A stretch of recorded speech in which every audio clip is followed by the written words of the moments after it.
Jack woke not to pain, but to a silence so thick it felt like a physical object pressing against his eardrums. The first thing he sensed was the smell, a pungent cocktail of aviation fuel, burnt insulation, and the sterile, icy freshness that only a true deep freeze brings. His Cessna lay on its side, resembling a beached whale whose belly had been ripped open by the jagged rocks of the Canadian Rockies. His left cheek was frozen to the remains of the instrument panel, and as he tried to pull away, he felt his skin reluctantly peel off the cold metal. He tried to move, and it was a mistake. His right shoulder exploded in a pulsing fire that radiated through his entire chest. Jack screamed, but instead of a cry, only a hoarse groan escaped his throat. He froze, waiting for the wave of nausea to recede. His legs worked. That was fate's first gift. He knew the statistics. Surviving a plane crash is only 10% of the battle. The other 90% is what you do in the first 3 hours, while shock keeps the adrenaline pumping through your blood. He looked at the altimeter. The needle was stuck at 2,800 meters. This meant less oxygen and a far more aggressive cold. Crawling out through the shattered windshield, Jack sank waist-deep into the snow. Around him was nothing but a majestic, terrifying stillness. The slopes of British Columbia were covered in thin, coniferous forests that looked like black scars on the white body of the mountains from a distance. The sun was already touching the peaks, painting the snow the color of clotted blood. He checked his watch. 16:20. He had 40 minutes at most before the light vanished completely. The first strategic mistake would be to stay in the cabin. The plane's metal would turn into a giant radiator of cold at night, sucking the last remnants of heat from his body. The second mistake would be to go anywhere without a plan. Jack forced himself to breathe steadily, even though every lungful of air felt like a gulp of liquid nitrogen. He returned to the wreckage and began a frantic search for his go bag. It was wedged under the co-pilot's seat, the seat where his wife usually sat. But today, fortunately, he was flying alone. By the time he finally pulled the backpack out, his hands were already shaking. This was dangerous.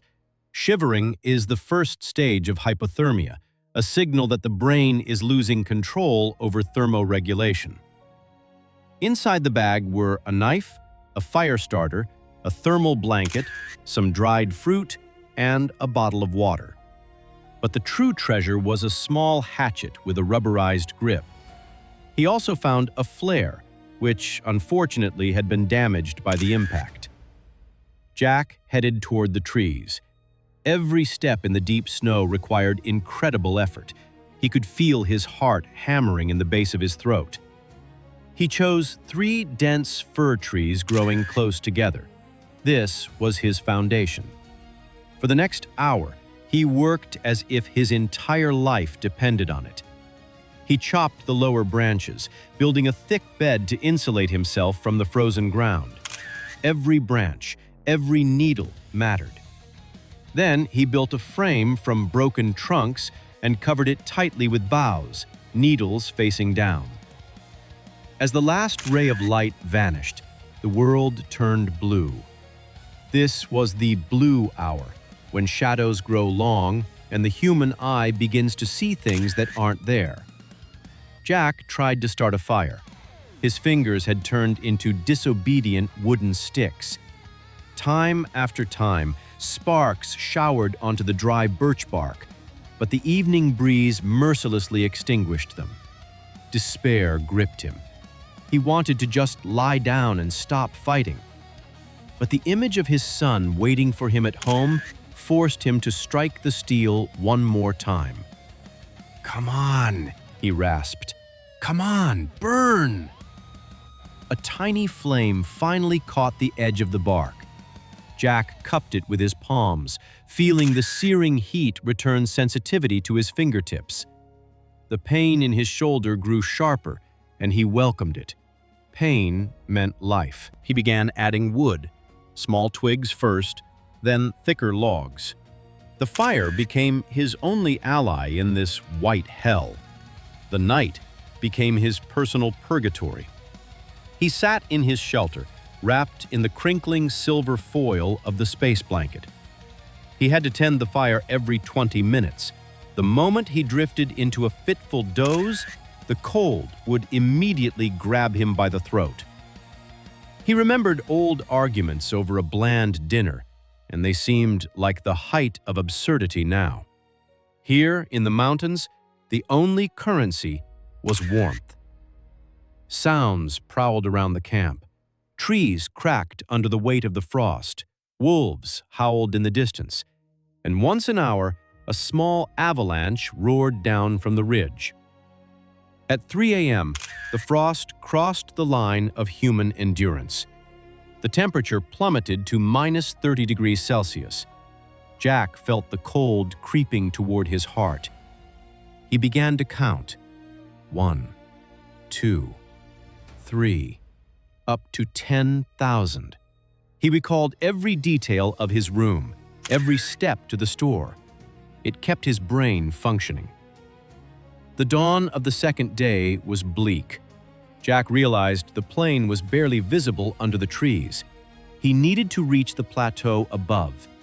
His legs felt heavy, as if filled with lead. He began the ascent, every second a battle against gravity and weakness. When he finally reached the open area, the wind nearly blew him back into the abyss. He began to stomp out SOS. The letters had to be massive. It took 5 hours. He dragged his feet, gasping in the thin air. To make the letters high contrast, he filled them with pine needles and leftover engine oil. His hands were covered in soot and blood, but he didn't stop. The second night was even harder. Hallucinations began. He imagined his late father sitting by the fire. They talked about fishing, about cars, about how important it is to be strong. Jack knew it was just his mind playing tricks, but it helped him not to give up. When the fire began to fade, his father's image grew transparent, and that forced Jack to stand up and hunt for more wood. On the third day, it started to snow. This was a catastrophe. His SOS began to disappear. Jack, staggering, went out onto the plateau and cleared the letters again with his hatchet. He was exhausted. His stomach cramped from hunger, and his lips were cracked and bleeding. He melted snow in the tin can, but the water brought no relief, only emptiness. He ate his last cracker, grinding it into dust to prolong the sensation. The fourth morning was silent. The snow had stopped, and the sky was crystal clear. Jack lay by the dying embers, lacking the strength even to move. He watched the sun and felt it tickle his face. This was the last sun of his life, he thought. And then, a sound, a rhythmic, heavy thumping of blades. He didn't believe it. He thought it was another hallucination. But the sound grew louder. Jack crawled into the open. An orange helicopter was flying 2 kilometers away. Jack grabbed his thermal blanket and began waving it with his last ounce of strength. The silver flashed in the sun. The helicopter flew past. Jack fell face first into the snow. Tears froze directly on his cheeks. He gave up. But a minute later, the sound returned. The machine had turned around. The rescuers had spotted the flash of the blanket and the black letters in the snow. When the cable lowered, Jack felt strong hands scoop him up. He lost consciousness while still in the air. He woke up in a hospital. Everything was white, but it was a different kind of white. The clean sheets and lab coats of doctors. The warmth was so intense, it felt like he was on fire. He survived. The doctors said 2 more hours and his heart would have stopped. Jack looked out the window at the distant mountains and knew he would never be the same. He had seen the darkness, but he had also learned how to kindle a fire within it. His life was worth more now, because he had ransomed it from death at the cost of superhuman effort. The first 4 minutes in the helicopter were a chaos that Jack perceived in slow motion. When the sliding door finally slammed shut, cutting off the roar of the rotors and the lethal wind, a silence crashed over him, filled only by the hum of onboard electronics. A rescuer named Dan, whose face was hidden behind a flight helmet visor, quickly sheared away Jack's ice-encrusted jacket. The thermal blanket, which had been his only shield for 3 days, now lay on the floor like a piece of discarded foil. In the second minute of the flight, Jack experienced thermal shock. It wasn't a pleasant, warm relaxation. It was agony. His blood, chilled to a critical limit, began to circulate faster, and every capillary network in his fingers exploded with millions of red-hot needles. He began to shake uncontrollably, his body's last-ditch effort to generate heat by burning the final remnants of glycogen in his muscles. Dan pressed him to the floor, covering him with specialized chemical heat packs. "Breathe, Jack, just breathe," he shouted through the intercom. But Jack could only watch as his own frosted beard melted, turning into dirty droplets of water that ran down onto the stretcher. By the third minute, Jack tried to speak. He wanted to ask about his plane, about the watch left on the instrument panel, but only a dry rasp escaped his throat. His tongue was swollen and too large for his mouth. He looked at his hands. They were waxy white with blue blotches at the joints. It was the look of death that hadn't quite managed to claim its prize yet. In that moment, he felt an incredible weariness. His eyelids became leaden. He wanted to sleep, but the rescuer's hand struck his cheek sharply. "Don't you dare close your eyes. Look at me." In the fourth minute, the helicopter banked, circling over the very plateau where Jack had stomped out his SOS. From a bird's-eye view, he saw his tiny camp, the 3 fir trees and the black smudge of the fire. It looked so pathetic and small against the backdrop of the endless Rockies. He suddenly realized how microscopic his chances had been. The fact that he was here now, inside this noisy iron machine, was a statistical anomaly. Tears finally broke through, mixing with the icy water on his face. He wasn't a hero. He was just a man who refused to die in silence. The hours in the hospital blurred into one long, continuous dream.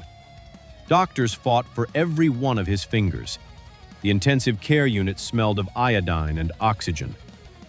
When the first visitors were allowed in 3 days later, Jack was surrounded by tubes and monitors. His right arm was bandaged to the elbow. The shoulder required complex surgery. His wife, Emma, sat beside him, holding his left hand, which was still unnaturally cold to the touch. "You promised to be home for dinner," she whispered, trying to smile through her tears.